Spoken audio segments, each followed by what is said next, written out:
So I'm just gonna tell a little bit about each of these people and let them talk for themselves. So I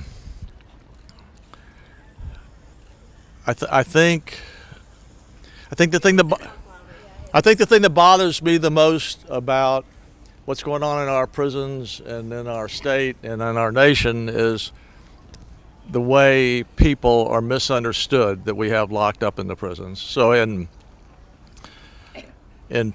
I'll just tell you a quick story and then I'll shut up. But in 2006, a woman applied to our program.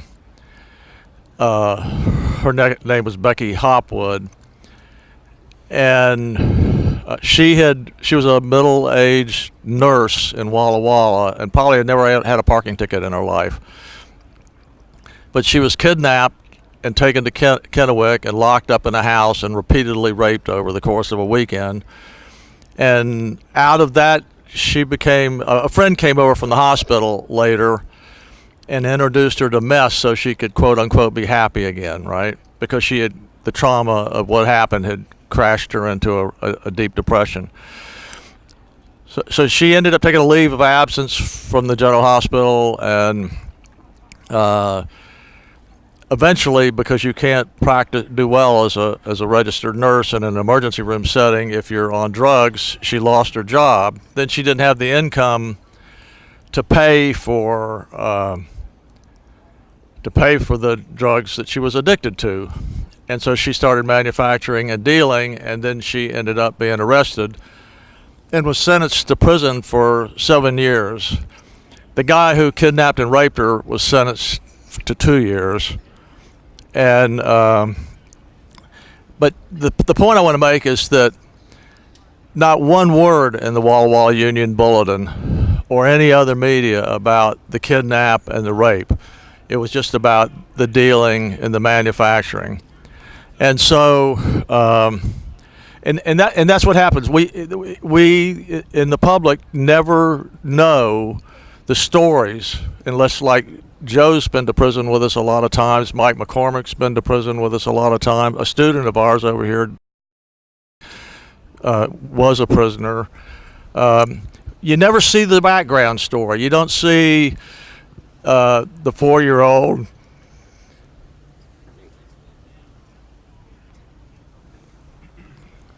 You don't see the 4-year-old little girl who watches her dad be hauled off to prison for a life sentence and be traumatized from that. You don't see the 6-year-old kid who's introduced to drugs by her parents. You don't see the 10-year-old young man who's introduced to drugs by his dad. You just see half-truths and distortions and lies in the media. So hopefully some of what you'll learn tonight is the background stories. And what's really cool is the way Shalisha and Jenny and Keith have risen above what happened to them earlier and continue to rise. So I'm going to go to the back. So stop smiling. Who wants to go first? Thanks for being here. So Keith Whiteman, everybody.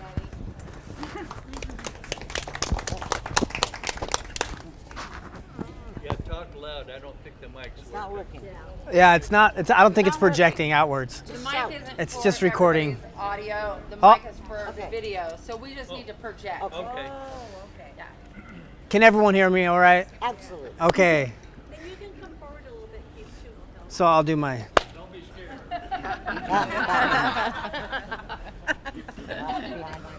Oh, sorry. I was So- in prison. Got me. No, so my name's Keith Whiteman. I'm a dedicated family member today. I'm a graduate of Evergreen State College and the post-prison education program, and I love my life today. I think I was about 5 years old when I first remember meeting my father, my biological father. Is anybody familiar with the Goldfish Tavern? up at Point Defiance? Well, if you can remember, well, I'm 43, so this is when the Goldfish had a line of Harley Davidsons out front, right? And that was the kind of place that the Goldfish was. And I just remember being down on the hill with my mom, and my brother, and my sister, and my dad's, and my mom telling us, "Do you want to meet your dad?" And of course, I was, ecstatic to be able to meet my father. I had no father in my life. All I knew was my mother. She pointed up the hill and said, "He's up there." And me and my brother took off running, and we met my dad. The first time I met my father, Harley Davidsons, leather jackets, and this was my first vision of what it meant to be a man, right? What it meant to be. This was my male role model for the first time, right? Drinking alcohol, riding a Harley, wearing leather, and that's what it was, right? And this vision was ingrained in my mind of what cool meant. What it was like was the Marlboro Man and Harley Davidson, like combined, right? So as I went through my life, I lived up to this expectation of what my father was. And eventually when I started visiting with my father, and I was 9, 10, 11 years old, and I was spending weekends with my father, and I witnessed my dad cooking meth in the garage. He had Harleys strewn apart in the living room, people in and out of the house. That's the kind of environment that I grew up in on my father's side. And my mom was a different story. That's the half of me, I believe, that saved my life, in essence. But so this is where my life went. So I began to live my life like I had that vision of my father, right? So I think I was probably, it's hard to remember ages. I'm getting kind of old now, so it's really hard. But I think I was about 12 years old when I tried meth for the first time. And I smoked pot with my father when I was probably 11. And, we played shot games with whiskey at about the same age. And that was kind of, that was life. That's why I wanted to go to my dad's every weekend in the summers, right? So that's what I did. And that left a lasting impression on the way that I lived my life for probably the next 12 years until I started getting in trouble with the law, right? He passed away, but I continued his legacy and lived my life a certain way, which, I'm hesitant to continue, to come and tell you my stories of trauma, because I'm sure that you can all imagine the traumas that are involved with living a life in that kind of a lifestyle. But needless to say, I lived my life like that for a long period of time. And by the time I was 18, I caught my first prison sentence, which at 18 years old, my brain wasn't even processing consequences and repercussions at that point in my life, right? But here I was looking at years in prison, which I ended up getting. And I got an education while I was in prison, and I'm not talking about a college education. It taught me how to come out and live my life that way. And I continued in that path. I continued over and over until one day, I think it was on my 5th prison sentence. Yeah, so the story's not over. So on my 5th prison sentence, it's so cliche, but I found Jesus, right? Jesus found me, right? I found religion. I got some spiritual, I had a come to Jesus moment, right? And I got really involved in the church at Monroe Correction Center. And we had an inmate ran service where there was a inmate pastor, ushers. I served coffee for the first 3 months to the guys that were coming through, and I'd been praying and praying and praying. And then one day, Moses walks in. And Eldon Vale, I think. Oh. Good guy. Yeah, and Eldon Vale and Kimberly Mays. And I listened through the whole dog and pony show is what we ended up calling it after I've done like a dozen of them myself now as the dog and pony show. We just come in and we spill our guts. Well, this happened, and I ran up to Ari and I said, do you know what it feels like to be the answer to a prayer? And he actually stepped back and put Kimberly in front of him. But, and then me and Kimberly got to talking, and all I knew is my prayer was that that God would put somebody in my life that would help me figure out some other way. I knew that I wanted another life, and I knew I was smart enough. I just didn't know how to do it, and I needed someone to hold my hand, right? So I prayed probably for 2 months straight. That was my prayer. And then they walk, and here I am, and I'm like, I get a phone number, and this was before we had a toll-free number, and I'm calling Ari's cell phone, you know, every other day, blowing him up, and finally he just said, stop calling, you're in, we got you, we'll figure it out, just stop calling me, okay?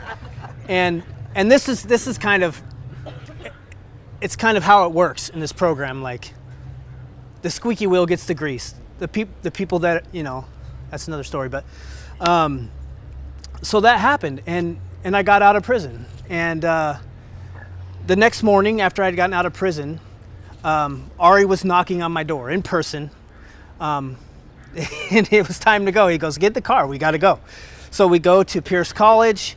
My financial aid hadn't came through. We worked with people at the school, and I got an opportunity grant. Like, things just happened.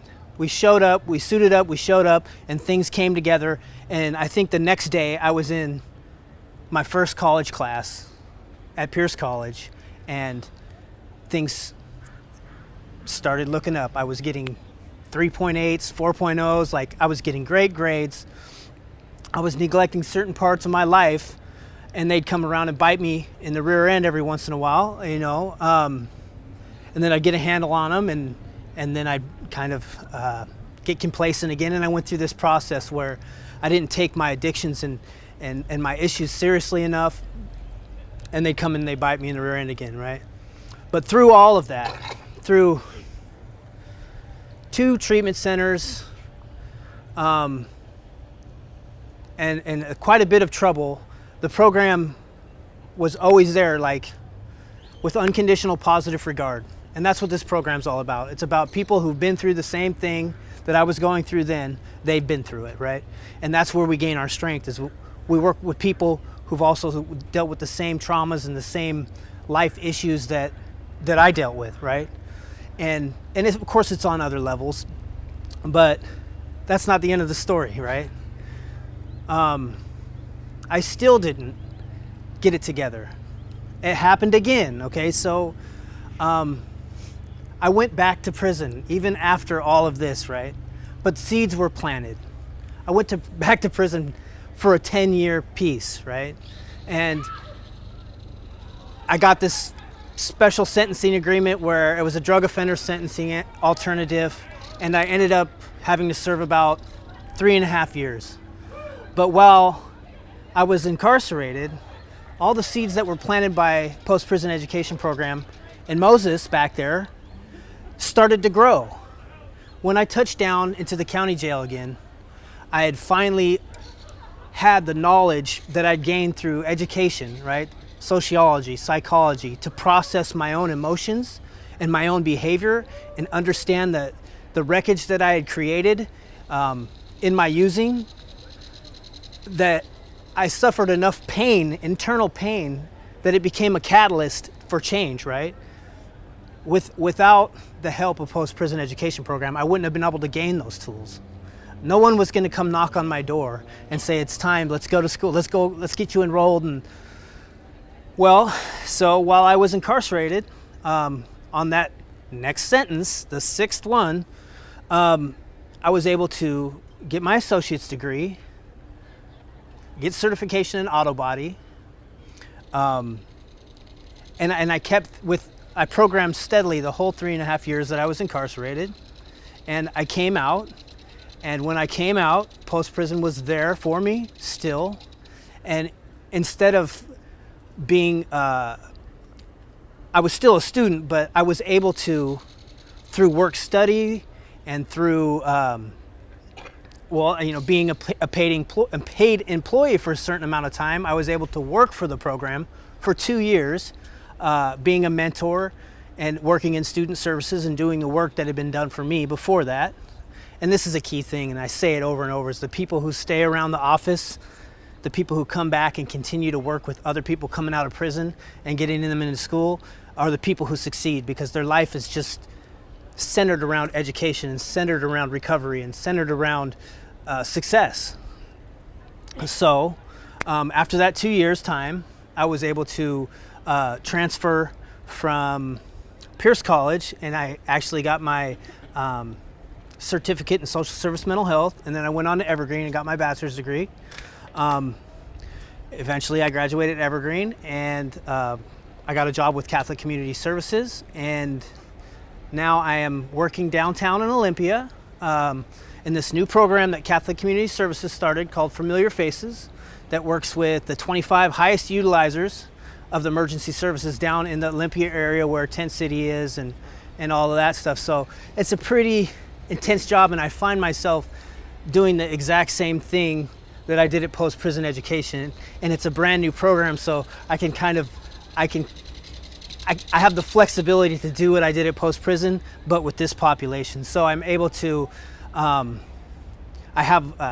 we've gotten churches involved downtown Olympia, so like, basically what I'm saying is the skills that I learned being a mentor at post-prison education program, I've taken them into the field with me, and I've been successful. It's been great. Like, the news followed me around, and they were like, it was kind of a cool thing, like what's happening down there. But, and I don't think, because my story, the first part of it is not, it's not uncommon, right? It's basically it's basically the story of 90% of the people that go to prison is the environment that they were raised around and the influence that had upon them in later life. So that's basically my story, and that's it. Who's the population you're dealing with the most that used to be running from? Are you dealing with the police force a lot? Oh, yeah. Oh, Yeah. this guy's following you. Yeah. So that's kind of a big deal too. That's kind of like so the program is technically Catholic Community Services, but and Ari loves this. Ari loves that I work with Olympia Police Department, but he wants his junior deputy badge too. But he's got to do the work first. So it's a collaboration between the Olympia Police Department and Catholic Community Services. So on a daily basis, I communicate with Downtown Walking Patrol, which is like 6 officers, the jail staff. I'm able to go into Thurston County Jail, Olympia City Jail, Lewis County Jail, Nisqually, like all these jails. I get to go in there because in essence, like the population that I work with, at any given moment, I'm bound to have 3 or 4 people that are in one of those jails. So now I could go into those jails almost at will whenever my people end up in there, and sit down and have a contact visit with them. Like, I'm trusted enough in my life today to go into a prison and actually have contact visits with the people that I'm working with. And oftentimes I just go in there and listen, because that's probably 75% of what's needed is just support in these things. So, yeah.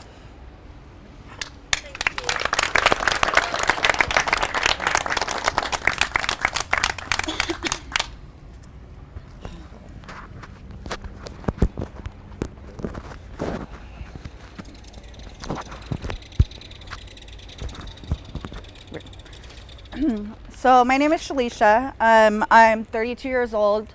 I am a student of post-prison education program and also an employee. I am a mother to a 17-year-old son. I am a sister to 3 brothers, one who's struggling with mental health issues now. I am a daughter, a friend, and I tell you this because I'm those things because of Ari and the post-prison education program. If it wasn't for Ari and the post-prison education program, I wouldn't be any of those things. I wouldn't be the person that I am today sitting in front of you. So I'll tell you a little bit about my background. Growing up, I grew up in addiction my whole life. I was raised around money, drugs, and gangs, or what I like to call the game. It was something that was normal for my family. My mom was a severe alcoholic and very abusive. And with me being the oldest of 4 kids, I usually took the abuse to stop it from happening to my brothers. Around the age of 3, my mom got with my stepdad, and the abuse stopped a little bit because he wouldn't allow it. But then she started her addiction with a harder drug. She started doing crack cocaine. And I remember her prostituting to get drugs, or us being homeless. And I don't remember being in one school for a whole year. I remember bouncing from school to school to school and taking care of my brothers, because there would be nights my mom wouldn't come home. I didn't know where she was at. I remember sitting up she'd be gone for days, calling the hospitals, calling the jails, trying to figure out where my mom was at, because I didn't know if she was dead. My stepdad ended up going to prison when I was about 8 years old. He went to prison for a couple years for an assault. He stabbed someone that tried to rape my mom. And with my dad being gone, my mom's addiction got worse. That she got introduced to methamphetamines. She started cooking it. She started selling it. She started running around with guns. At that time is when me and my brothers kind of got sent off to live with an aunt. And I didn't understand addiction at that time. And I didn't know why my mom didn't want to be with us. And so it was 2000. I remember it was November 2000. I got a phone call that my mom had got arrested.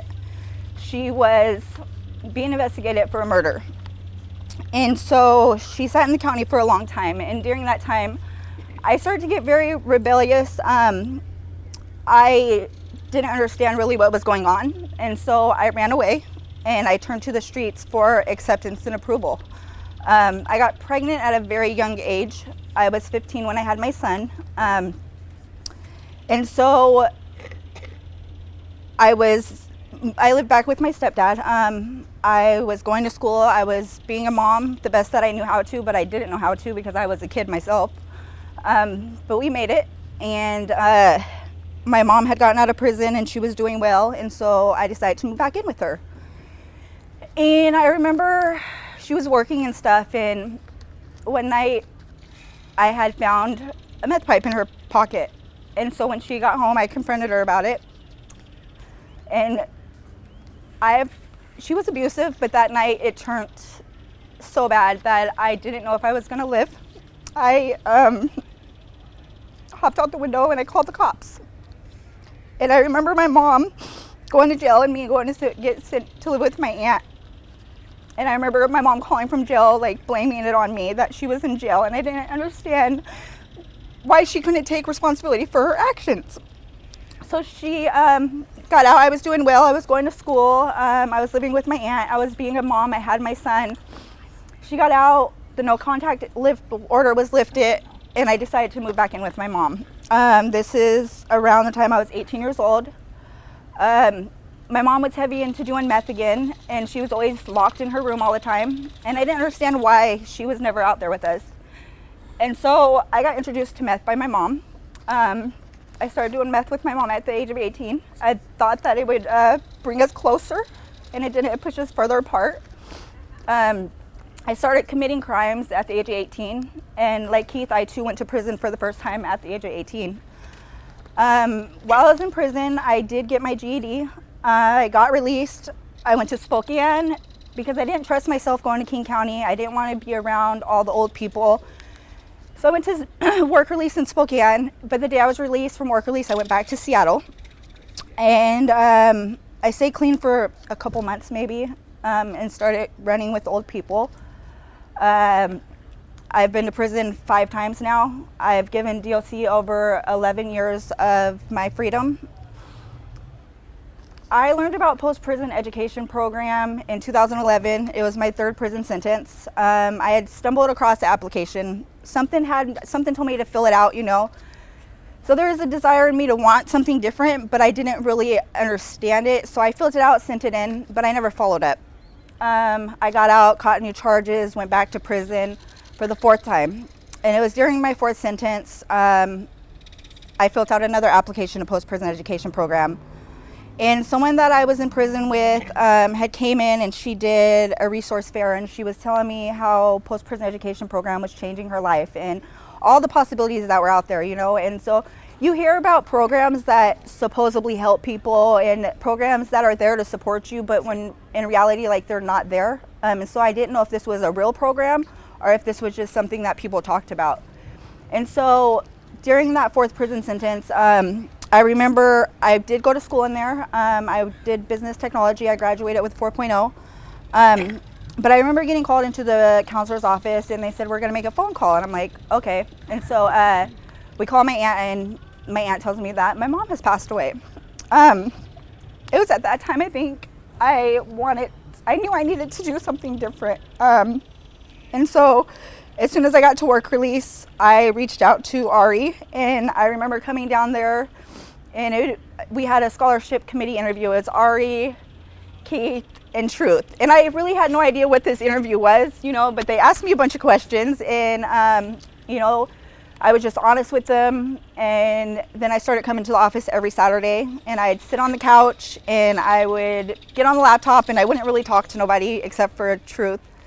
And Truth was, you know, I learned that Keith was my case manager, but Truth was someone that I confided in. You know, he believed in me when I couldn't believe in myself. He saw something in me that I didn't see in myself. I remember when I would accomplish something, he would be more proud of me than anybody, and send emails to everybody in the office, you know. And so it just, that feeling of having someone believe in you is what I got from Truth at post-prison education program. Unfortunately, something happened, and Truth is no longer here, and that triggered emotions of my mom dying that I had thought that I dealt with, and I didn't. And so I relapsed. I went on the run. Post-prison education never turned their back on me. I have numerous emails from Ari telling me, hey, what's going on? Are you okay? Where are you at? Like, we're trying to help you reel it in. You know, and him trying to bring Keith in on the emails. You know, I have emails from both of them just trying to reach out to me before I caught new charges, because that's what they didn't want. Me being in my addiction, I wasn't ready to deal with it. In my mindset, just I was not going back to prison. I was going to either go out shooting and end up dead. I didn't want to spend any more time in prison, and I didn't think that there was a way out. But I was arrested, no shooting involved, no nothing. I did go to prison for 2 years. And as soon as I was in my cell and was sober, I wrote a letter to Ari. And then as soon as I got to work release, I reached out to him again. And I remember putting in a pass to come see him, and I thought it was just gonna be like me and Ari talking, but Jenny was there, and we sat around the table for about 2-3 hours. And the whole conversation was, how are we gonna keep Shalisha out of prison? Ari asked me, what do you want to be when you grow up, you know? And he said, you know, like, there's a list of everything right here at your disposal. What is it you want to be? You know, you can be anything you want to. So at that time, Ari hired me on at the office answering phones, because like he said, the people who stick around the office are the ones that succeed. And I was able to learn everything about working with students, about giving back, I was able to be that support that I got from the program, you know? And so post-prison education program is important to me, because I wouldn't be where I'm at today if it wasn't for Ari and the people at post-prison education program. In my addiction, I lost my identity. I lost who I was, I lost what I liked, I lost everything about me, you know? And so coming out, it was hard for me to even know what my favorite color was, or it was hard for me to know what I liked and what I would put up with and what I wouldn't put up with, you know? And I had very low self-esteem and confidence. And because of just being in the office and Ari having so much faith in what I can do, or believing that I can do something, or, you know, it just helped build my self-esteem back up, and it helped me to move forward. I am registered for school. I start September 23rd at Seattle Central Community College. I'll be going to obtain my my associate's degree in social and human services. I'll be starting with $8,000 in scholarships. And I was able to get these scholarships by seeing people before me, like Jenny. Going to see her get her scholarship just made me see that it was possible. You know, I've heard stories about people getting scholarships, you know, but I've never seen anybody that I personally knew that they achieved that, they got that, you know. And so I thought it was just make believe. And so I took the time to sit down and write essays and reach out to people. And, you know, we went out to the Goodwill Training Center, and Ari was there. And, you know, it just felt so good to sit there, and when I was getting my scholarship, and to see Ari and my best friend crying, and it just, to see people believe in me and to help lift me up when I was too weak to stand by myself, has made a difference in my life. I'm a completely different person than I was when I was out there. You know, I'm able to show up and be present in my family's life. I'm able to go up to Harborview every single day after work, even though it breaks my heart. But I'm able to be there for my brother. I'm able to be there for my son. I have a driver's license, a car in my name, insurance. Like, that might not be nothing to you guys, but like, that's huge for me, you know? And so it's just, I'm just grateful for a post-prison education program. If this program didn't exist, I don't know what would happen to a lot of people. That's all I have.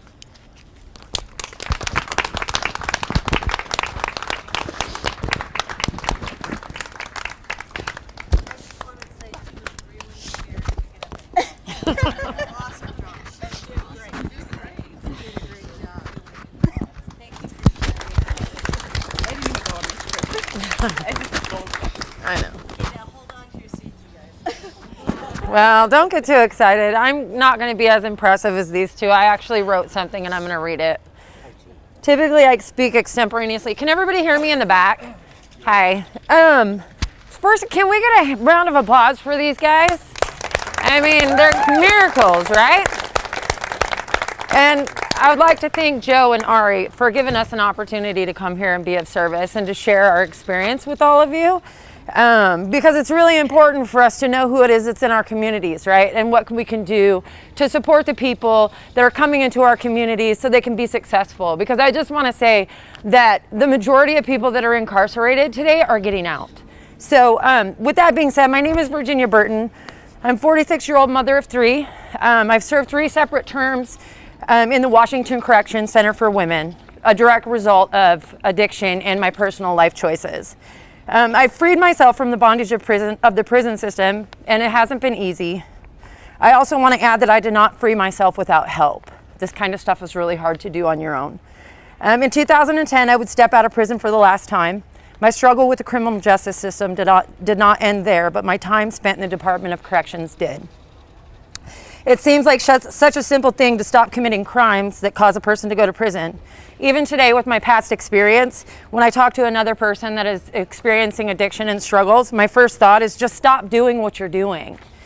But that's easier said than done. It's something that I was unable to accomplish for decades. I'm a believer that we human beings function through patterns. I've been a spectator and a player in my own life for a very long time, sometimes making choices against my own will, or so it seemed. I paid attention to the things that occurred in my life closely. It took me a long time to realize that I'm doing what I know and have done what I know for so long that it would take an abrupt interruption in my life in order for me to change those patterns. One might think that prison would qualify as an abrupt interruption. However, the life that I was living was far more intimidating than a prison sentence, so prison offered me respite at the time that it occurred. By the time I made it to prison, I was grateful for the time and space between me and the life I was living. I really needed a break from the insanity. I grew up in Tacoma, Washington to two addict parents. I watched as our house was raided by detectives in 1976 and my father was hauled off to jail. A few nights later, his crime partner would come into our home and hold a gun to my head, threatening my mother to keep her mouth shut about their dealings. I was 4 years old at the time. I received little comfort from my mother after he left our home. I felt like I was left to sink or swim. But that's what it was like in our house. Kind of like survival of the fittest. I had no idea what I was missing out on in life and how this event would later impact me. I just knew that I needed to be strong and take care of myself right then. 2 years later, I would be introduced to drugs by my mother. She was also married to another man who was diagnosed with colon cancer, so she had access to a lot of marijuana. She planned to smoke with us kids when he went into the city to get treatment. I was scared at the thought of using and did not want to participate. I knew my dad went to prison for drugs. However, the pressure for me to join them was really powerful. No one wanted me to tell, so they intimidated me until I chose to join in. My mother was not really a kid person, but decided to have 7 of us. I was number 3 in the lineup and was expected to be much more together than a child my age should have been. It was not an awesome upbringing. I grew up with the same kind of expectations of myself. I expected myself to be grown up, to be mature, and to make adult decisions. I was an overachiever in school and had a knack for absorbing information. I guess my mom recognized this and decided I could handle more than the average 6-year-old. I did not realize what I did to myself by adopting on this mindset until I was in my 40s. As the years went on, my addiction evolved into terrible coping skills. I would endure years of abuse by her husbands, and my brother. I was using hard narcotics by the time I was 12 and abandoned my dream of becoming an attorney. I spent most of my time trying to avoid physical abuse by her. She had few coping skills and frequently took things out on me. I became more angry as time went on and started acting out in school. I would get locked up for the first time right before turning 13. That's when the prison cycle began. By the time I was 15, I knew my fate was to spend time in a prison cell. I was a regular cocaine user at this time and would buy, sell, and use whatever drugs I could get my hands on to escape my reality. I left home for good at the age of 15. At 16, I was raped by a man my mother was buying drugs from. Someone watched him rape me, told someone else, and a group of 7 people kidnapped me from a friend's house, handcuffed me, and took me to a place outside of Eatonville, Washington to beat me, cut my hair off, spray paint me, and handcuffed me to the handle of a car while another car drove toward me to punish me for being honest about the rape.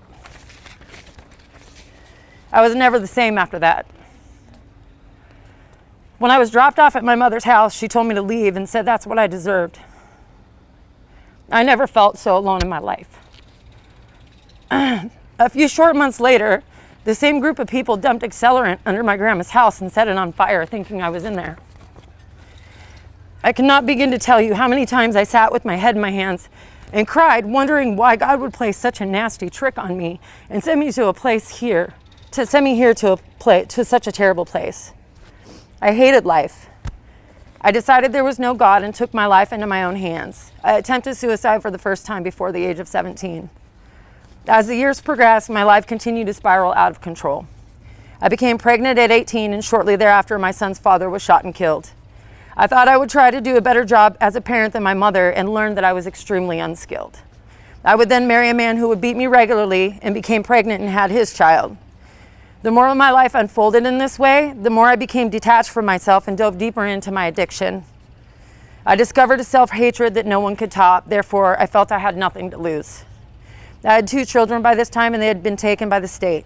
Nothing was stopping me. I was all in with my addiction. I sought drugs with all costs.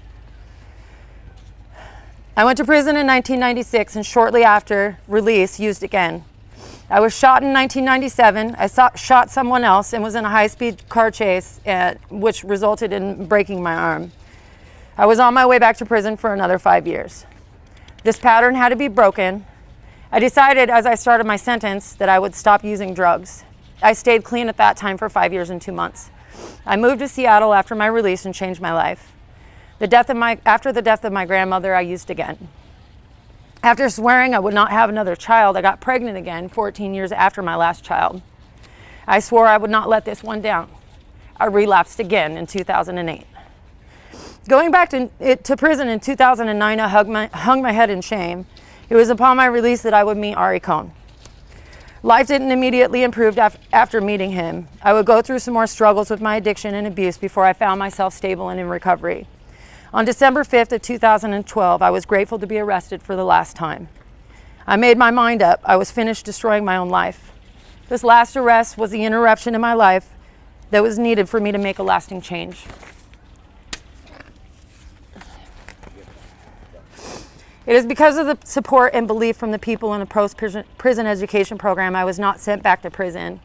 Ari saw something in me when we met that I did not see in myself. When I was arrested, I was prepared to return to prison. I called Ari on the phone and let him know I was safe. I told him I would see him in about 5 more years. It was then that he asked me not to take a deal. For some crazy reason that I had no idea what it was about, he decided that I was worth a fight and paid for a private attorney. Because of the financial support of post-prison education program, I was able to walk out of jail 6 months later with a drug court sentence. I was so grateful for the love that he and the program showed that I vowed to change my life. That was nearly 7 years ago. While I was in jail, I wrote to Ari about the plans that I had to succeed. Once I was released, I made the decision to stay as close to the post-prison education office as I could. I became a very active participant of the program. I chose to volunteer and spend 4 days a week in the office when I was not in treatment classes. I started to give back to people in prison struggling just like me. I would coach prisoners through things they were going through and in turn save myself from returning to my past. I also joined Narcotics Anonymous and committed to a program by getting a sponsor, working the steps, and going on to sponsor other women in recovery. Since my release, I have stayed on track and worked diligently to achieve the goals that I said that I would. It is because of people funding the post-prison program that I was able to remain free while finding my footing outside of a prison cell. It is because of funders that I have had the opportunity to save my life and go on to be an example in the lives of my children, hopefully prohibiting them from making the same mistakes that I did. After a few years after my release, my life experienced tragedy again. I was the victim of a violent crime inside of my home. I was brutally beaten and left to die on my kitchen floor. I feared the worst. I thought I might not make it through this. I called on Ari in post-prison, i.e. Keith, to support me through my trials. It was during this time that I realized I needed to return to school. I combated with my experience with service towards others. I started going back inside of prisons while working for an agency helping other people. I began school and I excelled. On December 6, 2019, I will celebrate 7 years clean, sober, and thriving. I am raising my youngest child alone and am involved in the lives of my older children. Post-prison was there to support me through the process of my child returning to my care. I have become a mountain climber and have summited the 3 largest mountains in this state just over this summer, as well as many other peaks and treks that I have achieved. I currently supervise 3 programs with Catholic Community Services. I'll be starting the University of Washington next month on September 25th, pursuing a degree in political science to try to bring some reform to our current system in hopes that people do not have to be caught in the system as long as I was. I graduated the associate's program with honors and have been recruited by many Ivy League schools, including Yale, Columbia, and Cornell, finally deciding to stay local and attend the University of Washington. Ari Cohn and the post-prison education program have been beside me through it all. They've provided office time, tutoring, a computer to use, and any support that I have needed to help me to achieve my goals. They have shown up for me through all of my struggles and experience. It is because of this program that I have been set free. I ask you to please consider supporting the post-prison education program. People coming out of prison are coming into your communities. Post-prison provides a new path for people to create new lives. Thank you so much for your time and allowing me to share my story with you.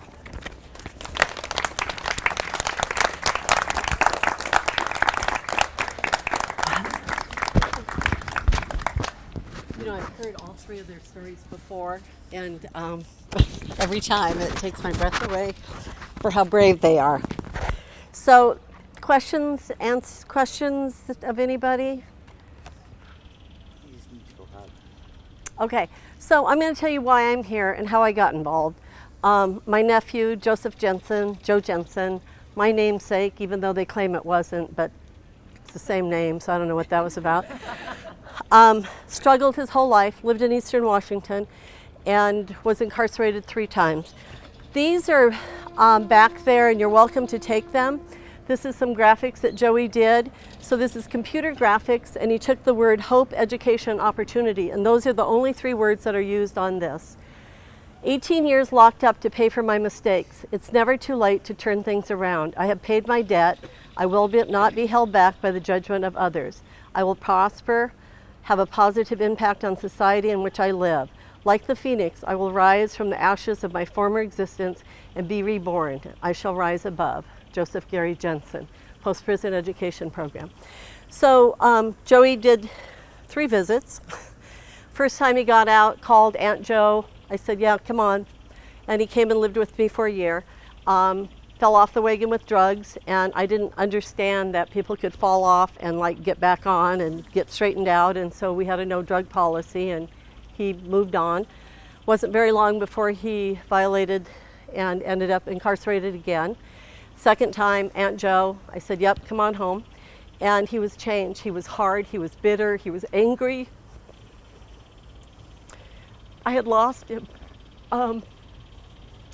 And he was only there about a month, and he was gone. There was no touching him. And so now we go to Walla Walla, and he's in for quite a while. And the letters at first were all about, you know, I didn't have the right attorney, and I've been framed, and all the typical stuff that I had heard many a time. And then something started changing, and he started looking at that he had mental health issues, and that he had some responsibility of figuring out how to deal with that. And I guess he met Moses. I always called him Ari, but I'm finding now that the inside term was Moses. And he got his AA while he was incarcerated. And now I'm waiting for that phone call. And meanwhile, my life has sort of been disrupted. My husband's passed away, other family members, and I'm like, but my door's still open. And he called and he goes, Aunt Jo, I got it. I said, what do you mean you got it? And he said, oh, I've got a scholarship for WSU, I've got housing, I've got it all. Ari's helped me, he's got me in the direction, and I'm fine. I'll come visit, but I don't need to stay. Okay, so he made the dean's list. He got hired by WSU for the graphics program. He was giving back to society. I saw Joe have joy for the first time in his life. Not because of drugs, not because of any other stimuli, but truly because he was experiencing life. And that's a pretty amazing thing to do. Regretfully, Joe's dad had died of ALS, and Joe started having symptoms of ALS, and he took his life. The good side of that, though, is we said goodbye to him. He was full of joy. He was full of knowing what really, truthfully, life was about. So why am I here? Because I get to experience miracles, and how often do you get to do that? And yes, this is a fundraiser. Yes, there is an ask. And if you guys are so inclined, there's paperwork in the back. You can do credit cards. We can do checks. Checks are wonderful because they get 100%. I can't say enough about this program. And I started doing nonprofits, I think I was 24. I'm 70 now. And I keep finding harder ones. I thought the rape was hard, but this is harder. But so at 80, I'm going to go to puppies and kitties, just so you know. So Ari has 10 more years of me, and then I'm done, okay? So any questions or anything I can answer for you? Yes, sir. I've got a question. And Okay. this can be directed at any of you or all of you. Is there anything within the prison system that is preparing you for life other than external, resources? And I understand that maybe things are different with the men's prison, with the women's prison, but are they preparing you or everyone that's incarcerated for anything? No, they don't have. So we're supposed to use that when we answer questions. Okay. And I'll pass this down. You're also. such a rule follower. Well, it's about Mike and the video. So currently, and I'll pass this down so everybody can have their own answer, but currently, no, there are no programs that are set up by the Department of Corrections or the state of Washington or anywhere else in the country that I'm aware of. I can only speak about the women's prisons in Washington and what I know about the men's, but they don't have programs that are set up to help us be socially responsible once we're released or to help us to be independent. So if you're not diligent and you don't want change in your own life, they foster an environment that promotes recidivism. Anybody else want to answer that? So Ari, I want to hear that number. So going through your program, the recidivism rate is what? 7.8. And the normal recidivism rate is what? 33.5%. Does education make a difference? Yeah.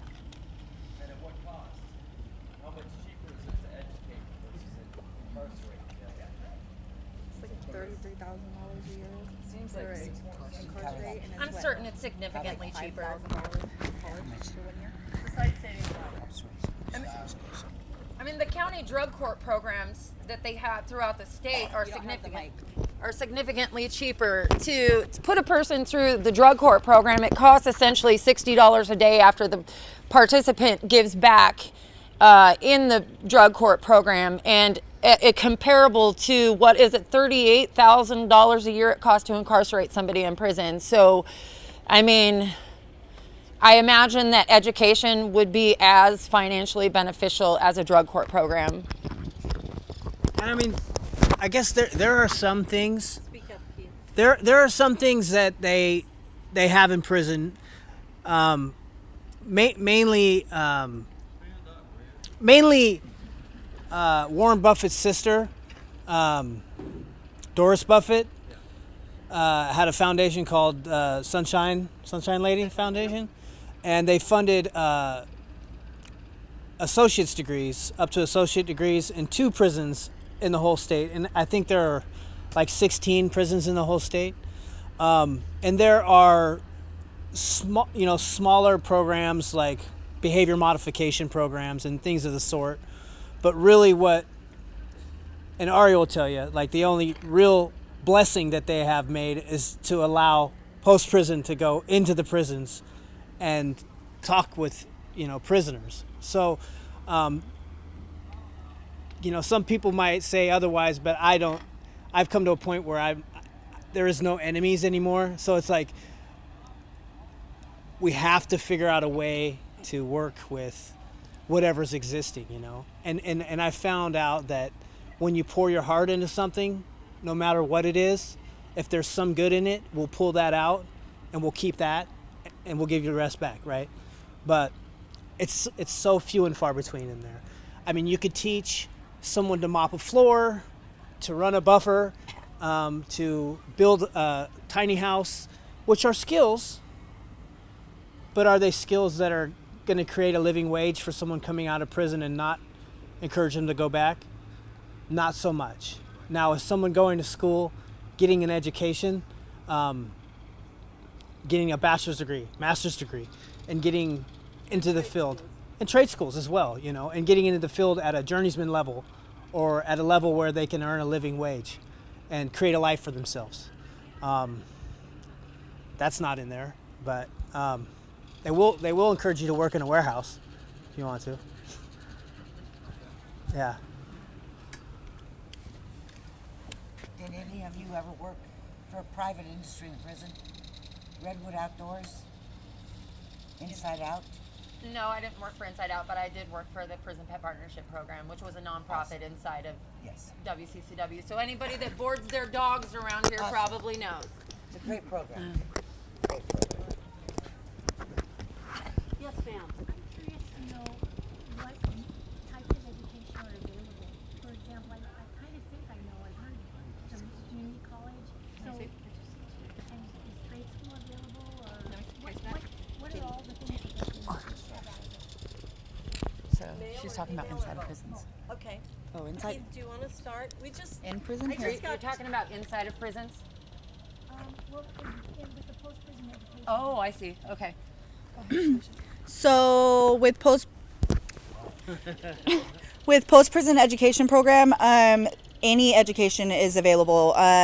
We have a student right now that we just took on that is a student at the Divers Institute. He's going to become an underwater welder, commercial welder. There's me too. I'm a student. Yeah, there's Jenny.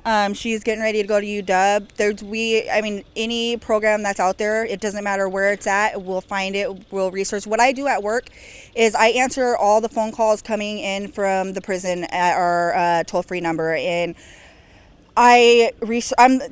whoever's locked up, I'm their computer. They don't have access to a computer. I have people call me 10 times a week. I have the same person call me 5 times a day. I want to switch schools. I want to add this school to my FAFSA. I want to look up this program. Where is there commercial or CDL training at? Where can I get that? So, I will look and search and find whatever I can for whoever is looking for it. So basically, there's any training programs, any school. Anywhere in the state. Anywhere. Yeah, no, you're good. I want to grab it when you're done. Hey, ladies first. Did you learn nothing?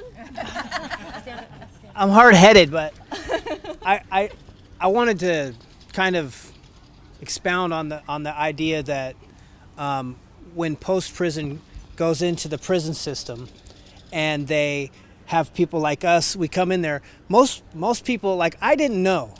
When I first met Ari, I didn't know that I could go to school, and regardless of whether or not I received scholarships, between state needs grant, opportunity grants, and loans, I could actually live a comfortable life. Right? I could be released from prison. I could rent a small place or live in shared housing, whatever it took, have food in the fridge, get my license, have insurance, go to school.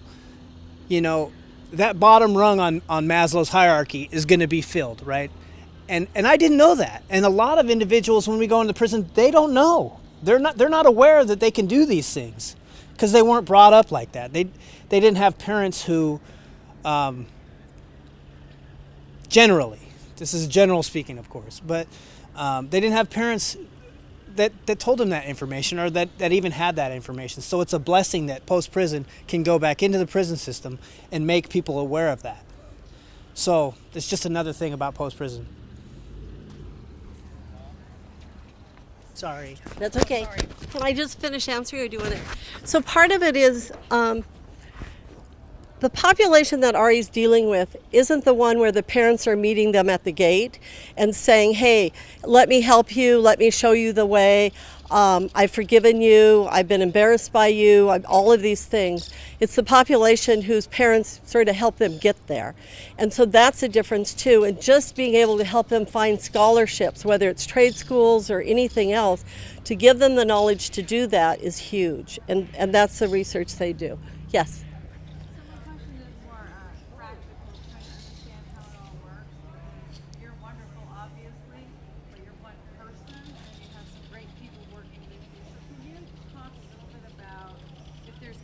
Prisons and there's people funneling into this.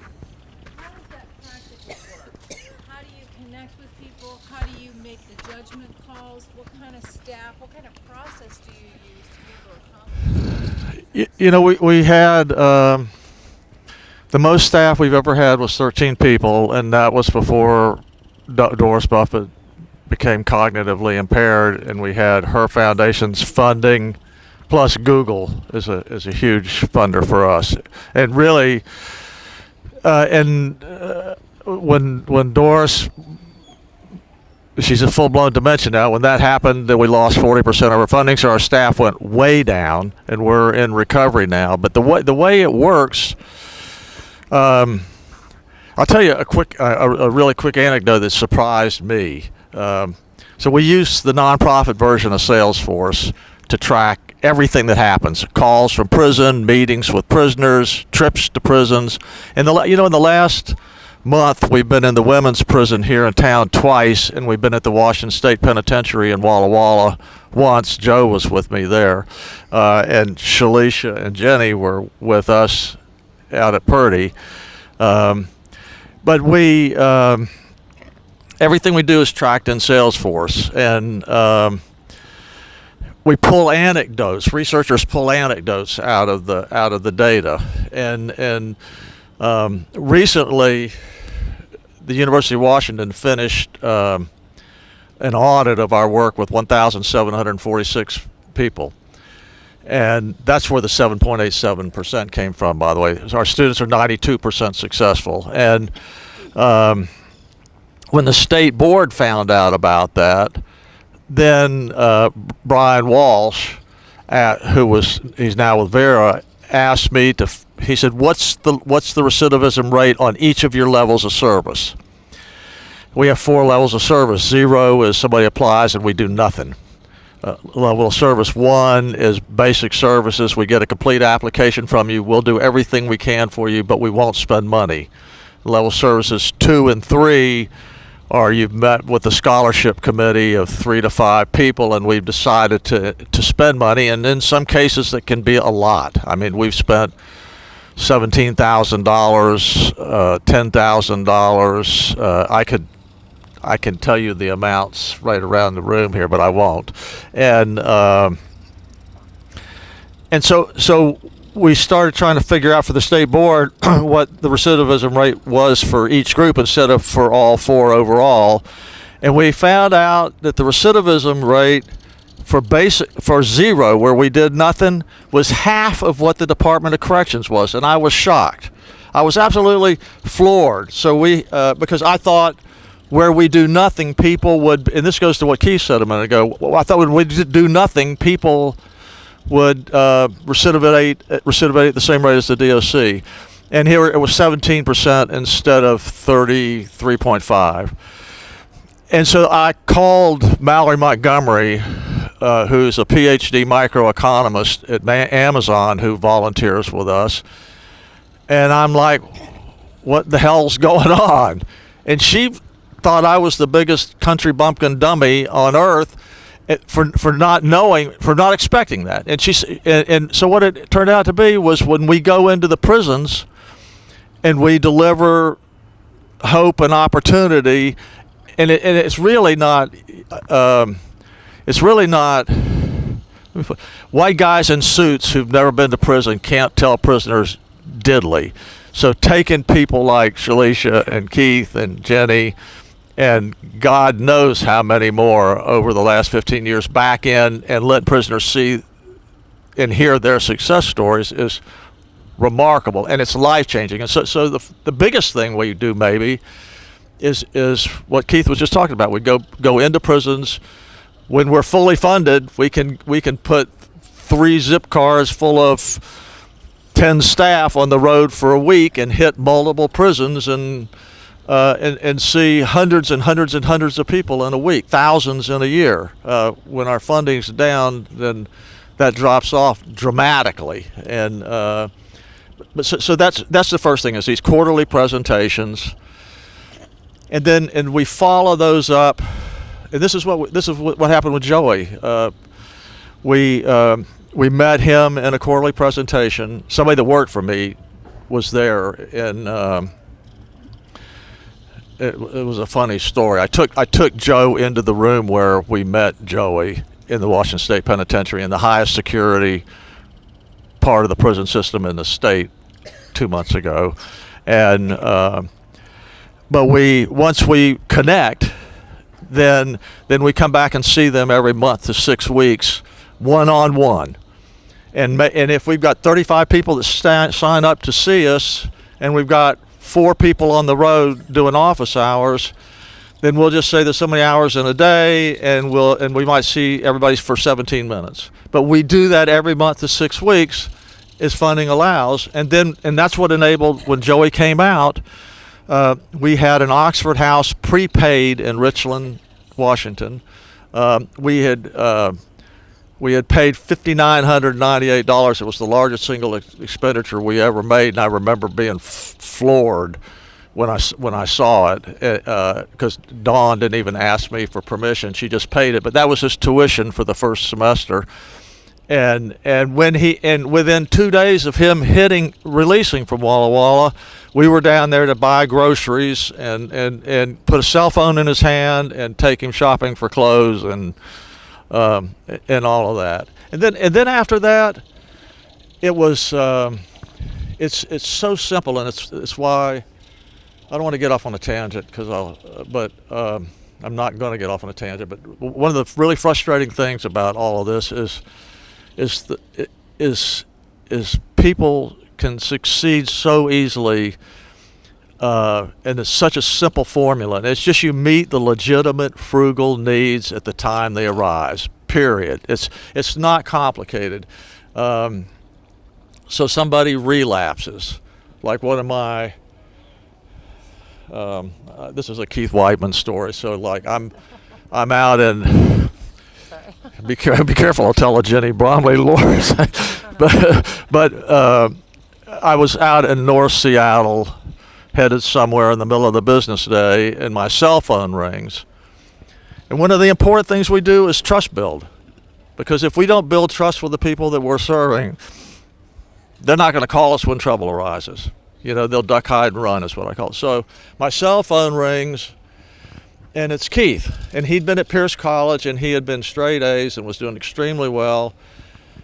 He said, I'll keep this clean. He said, I effed up. And I didn't want to hear that. So I'm like, oh, what, you made a B instead of an A? And he's like, no, I relapsed. So I didn't go back to the office. I just went to Tacoma. And we spent 2 days getting him into treatment. And at the time we were able to pay for it was $5,000 for 3 weeks. So it's relapse, react to it. Psychotic break, deal with it. Rent, pay it. Somebody's hungry, buy groceries. So that's it. Just meet the legitimate frugal needs. So once we've connected and got them on track, or worked with them for them to find out what they want to do, and then just try to facilitate that every way you can, then it's just meet the legitimate frugal needs at the time they arise. Thanks for asking. I just want to say, when he did that, at that moment that he did that for me, that was the moment that I realized that I meant something. That was in essence the moment that I felt valuable enough to care about myself enough to make the decision to like trust and move on with my life. That's in essence the key to this program, is the mentoring aspect, the trust building,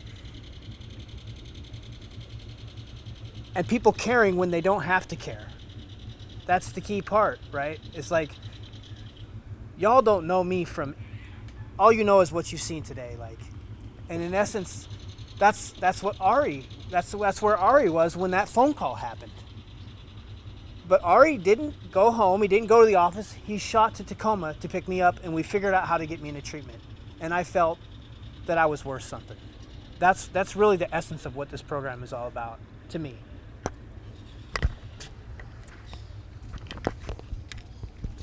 Yeah. Well, I just want to parrot. That's the same experience that happened for me. I spent a majority of my life feeling fairly worthless, and by the time I was incarcerated the last time, looking at my 4th prison sentence, I honestly was trying with everything in me to die, and I was fine with either die or go to prison. It didn't really matter to me at that point. And so when Ari showed up, when post-prison education program showed up in my life and asked me not to take a deal and put forth the money to secure a private attorney for me, I was blown away. I was baffled. I was like, my initial thought is, what does this person want from me? And then I had to look at my life and say, well, I don't have anything. So I don't know what they could actually expect from me. And I'm looking at a prison sentence, and, it kind of threw me off. I was in a terrible marriage at the time, and the person convinced me that I was pretty much worthless, and I, sort of adopted on that idea after years of living in the same sort of cycle. And Ari's presence in my life sort of jolted me. It was that interruption that was necessary that made me stop and take a look at my life and say, maybe there's something worthwhile in me. And because he believed in me, it gave me the opportunity to stop and believe in myself. And so I just, really want to parrot that. And it was super necessary in my life at that time. And the love and support that I've received from post-prison through mentoring, through peer support, through guidance, through Ari and I've been one of the people that we've battled in front of people, and we've come out the other side. And because of that, my life is a success, and that's what the program does. That's okay. Other questions? Yes. Yes, you may make a statement. This woman has spent a lot of time incarcerated. She has worked in the women's prison system for a lot of years. 42 years. Vale was my favorite guy. My favorite director. I spent 42 years in 3 state women's prisons. All women, except for 2 years I had been. And it was a medium security, so that was okay. You're gonna have to talk loud. But 42 years with wonderful women who, as I was a counselor and a warden. I was an officer. Officers. There were some bad ones. Yeah. Bad ones. Especially at Purdy. They can't help themselves. I worked at Purdy. I worked at Mission Creek. I worked in Nebraska, Nevada, and Washington State. I want to tell you that we had programs. I worked on programs that helped you all for 42 years. But this program is the elite of what is needed. Further education is what is needed. And occupational education is greatly needed. The program at Purdy, which is the construction program. Oh, track. Track, thank you. Track is a great program. It's still going on. Yeah. I retired 3 years ago. I've stayed out of it. I wasn't ready to go back, but I'm ready to go back now. If Joe will have me as a mentor. No, it's Ari. Ari, if Ari will help You me have to qualify with Ari. as a mentor, that would be great. That would be great. But it's a great program. There's so many times I've sent women out of prison, taken them to the front door, and said, "There's nobody to greet you." I've had to put them on a bus. Put them on a bus. And there was nothing there for them.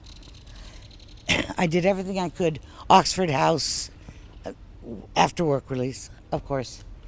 All these steps that we tried to do. But unless they had some support group there, it didn't work. And most, as Joe said, the family's not there. They need a support group. And you're providing that. And thank you very much. Thank you, Helen. Other questions for the wind down for the evening? They're going to hang around for a while. If you'd like to donate, there's sheets back there, or you can take them home with you. And again, Pawns, thank you so much for this lovely facility. So appreciate your generosity.